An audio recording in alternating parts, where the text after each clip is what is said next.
Yeah, that. Anyway.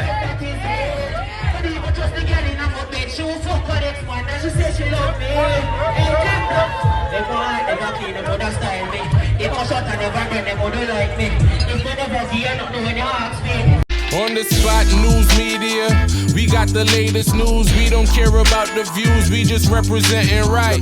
Put local news internationally every night. On the spot, wave that Jamaican flag from left to right. Let's get it right, y'all know the type. We ain't dealing with the hype, we make it take flight. Yeah, man, my viewers and subscribers, what go on. A blessed and wonderful Thursday morning to each and every person out there tuning into On The Spot News Media. Now, my peeps, I don't know how we do it over on this side each and every morning. We have to give thanks and praise to the Most High Creator for the preservation of life, because life is indeed the greatest. So in the morning, my peeps, I have a few stories to share with you, the regular members of Chan Public and also members of the diaspora. So please like the video, share the video, watch the entire vlog so you can get a full understanding and a better appreciation of everything we are going in Jamaica. So my peeps, we have for you two rather interesting set of stories this morning. And I hope that you stay tuned and watch the entire vlog, because this one is definitely going to be epic. Now on your screen, we have 6 Jamaican men. Not just 1, 2 nor 3, but 6 in its totality, who has been charged with various offenses rated from the loss of life of a person in New York, and also a series of knockings and clappings. And also the police has charged them for having in their possession illicit drugs. Now these men, as some of you may already know, are from the Allman town community. Now for those of you who do not know where the Allman town community is located, if you know Hero Circle, the National Hero Circle, the Allman town community is on the side of Hero Circle that carries all the ministry buildings, such as the Ministry of Finance, the Ministry of Education, among others. That is the Allman town community. Some of these members that the police took into custody in Florida, I spoke about briefly in other vlogs. Some I spoke extensively about, some briefly about. Now let me give you the official police report as it relates to the incident. Then we get down into the meat of the matter. Now in Panama City in Florida, 6 men were located and arrested by Bay County Sheriff deputies and U.S. Marshal Task Force in relation to a wanted fugitive homicide case from Brooklyn, New York. Now, according to the U.S. officials, the U.S. Marshal Services had reached out for help on November 9th in locating a fugitive named Anelka Green. New York law enforcement says that Green had an argument at a restaurant in Brooklyn in October, left, then returned shortly after, fired several rounds into the building. One of the rounds allegedly hit an innocent bystander who later succumbed to injuries in the hospital. Law enforcement says that Green then fled New York for Panama City Beach later in that week. Investigators were able to confirm Green was staying at a local condominium and obtain a search warrant for Green and his associates. Assisted by BCSO SWAT, task force members contacted Green, who allegedly provided false names during his interview. When the search was finished, 6 men inside Green's condominium were arrested after officials allegedly found several hundred grams of marijuana, MDMA pills, and more than cash amounted to 23,000 United States dollars. Deputies say the men were from Jamaica and came into Panama Beach with Green after he committed that knockings and clappings in New York. They arrested the men and their names is as follows. Now on your screen is Jaheim Cox, age 19 from Allman town. But I could pause a little bit on Jaheim Cox right there so. Because this little brother here on the Spot News Media had spoken to him probably sometime close to a year when his older brother got gunned down in Allman town. Now this little youth here claimed to say him is an artist, but definitely not the smartest, whose dancehall name by the way is J Blem. Now the next man on your screen is known as Shemar Wedderburn, age 22, also of the Allman town community. Now the next man on your screen is Renato Campbell, also age 22.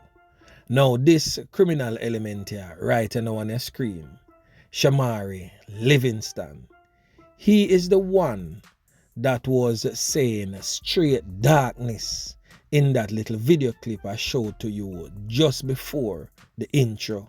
Yeah man, now darkness indeed it will be, because you will be locked away in a jail cell listening to Shano's hit song Me Alone in my dark room, and me not have nobody to talk to. Just me, myself and I and my shadow. Lights out. Yeah man. The next man on the list is Kevar Taylor, and last but definitely not the least is Anelka Green.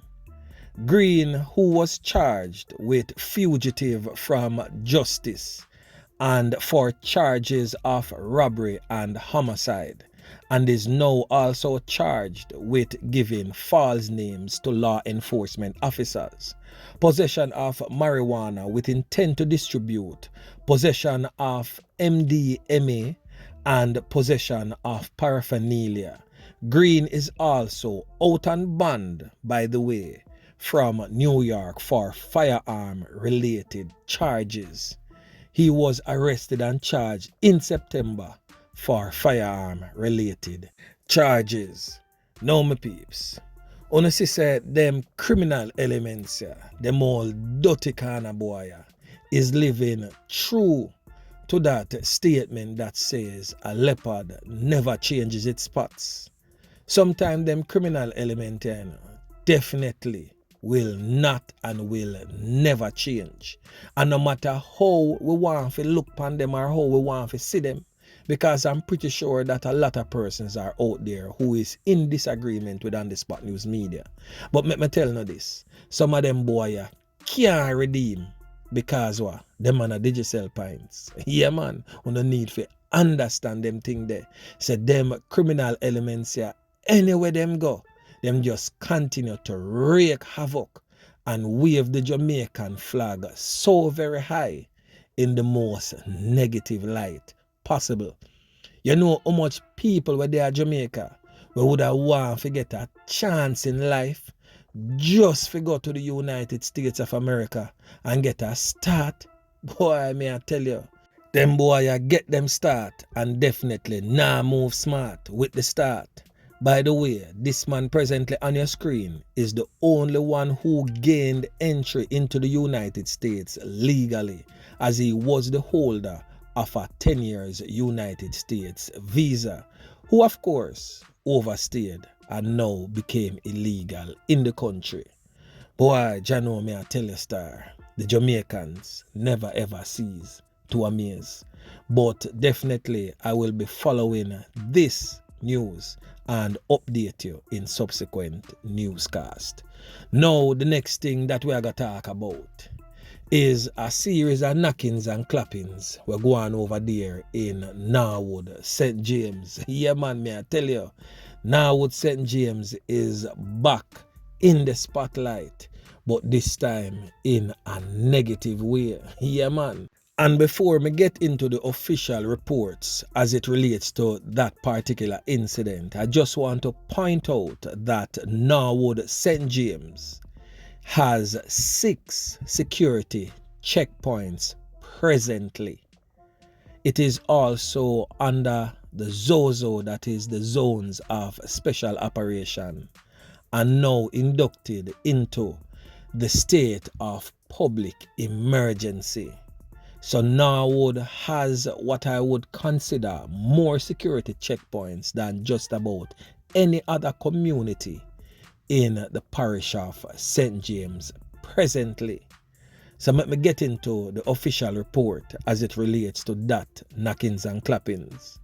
Now, 2 men are confirmed, you know what, no longer among the land of the living, courtesy of the old dirty corner boy them, whilst 4 others, which includes a 9-month-old baby, who is the daughter of one of the deceased, by the way, are nursing serious corn up wounds following a deadly gun attack in Norwood St. James last night. So the deceased persons have since been identified as this man presently on your screen, 31-year-old Delano Christie, who is said to be a member of the infamous Christie family, by the way, in Bottom Pen, even though it is said that it is not related to any Christie type of knockings and clappings, if you don't understand what me I try to say. Yes, sir. So he is a shopkeeper who operated an establishment in the area, and the next man will lose fame 3 points has since been identified as 26-year-old Jordane Brown. Now, according to the Constabulary Corporate Communications Unit, both men were a part of a group of people playing dominoes at a shop operated by Christie. The police reports further stated that approximately 8:15 p.m., that is when the old dirty corner boy them strike bilious, opening gunfire, hitting several persons all over their bodies. And when the smoke cleared and the battle has been won, 6 persons were taken to the hospital where Brown and Christie was pronounced, you know what. The others, including the infant, were admitted for treatment. Police say that they have not yet established a motive for that knockings and clappings, but investigations will continue into the incident. The attack comes less than 48 hours after the government implemented a state of public emergency in several parishes across the country, to include St. James. The SOEs were established with the hopes of curbing the country's rampant crime problem. Now, my peeps, wanna see what really take place right now? In my view, still, the SOEs and the ZOZOs has lost their stance to really curb crime and violence, because number one, to be honest, it is just a word of mouth type of thing. Because if truth be told by the police commissioner and the police hierarchy, they do not have the manpower to effectively launch an SOE in any one of these police divisions, especially one with the magnitude of St. James. It no makes sense. It is only there on paper, but to implement it and deal with it the right and effective way, the Jamaica Constabulary Force and the Jamaica Defense Force simply does not have the manpower to curtail the crime that has been unleashed upon the regular members of Jan Public. Because most of these security checkpoints, and I can give examples of many right across Jamaica, only has 2 police personnel. Some security checkpoints may have 2 soldiers and 1 police. How effective can that really be?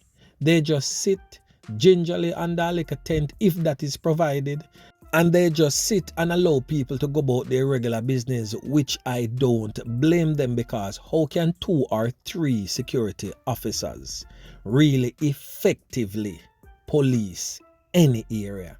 Joke business that. Yeah, man. In fact, in my view, them just set up them youth the life for them lose it. Because if some of these criminal elements decide say them are gonna just go rogue and just decide say them are gonna slap with security forces, it can be easily achieved. It's just simply that they are afraid of the immediate repercussions that it will bring to them. But my peeps, the thing's serious. And I am also asking these security personnel, the police and the soldiers, who are placed at these security checkpoints with limited personnel, no vehicles in some instances, to just be very careful and be very vigilant whilst you're out there performing your duties, because these criminal elements are hell-bent in creating havoc right across our great nation. So Mr. Prime Minister, Miss Chief of Defense Staff, and Mr. Commissioner, you all need to go back to the drawing board, because implementing a state of public emergency without the manpower to effectively police these troubled communities, it no makes sense. You no need to go back to the drawing board and come back again to members of Chan Public with something that is more sensible and sustainable, because what is present on the table definitely don't make sense. Yeah, man. But anyway, my peeps, remember to like, share, subscribe to the channel. Stay tuned to On The Spot News Media as I continue to bring you fresh news and updates in subsequent newscast. On The Spot News Media. Yeah, man.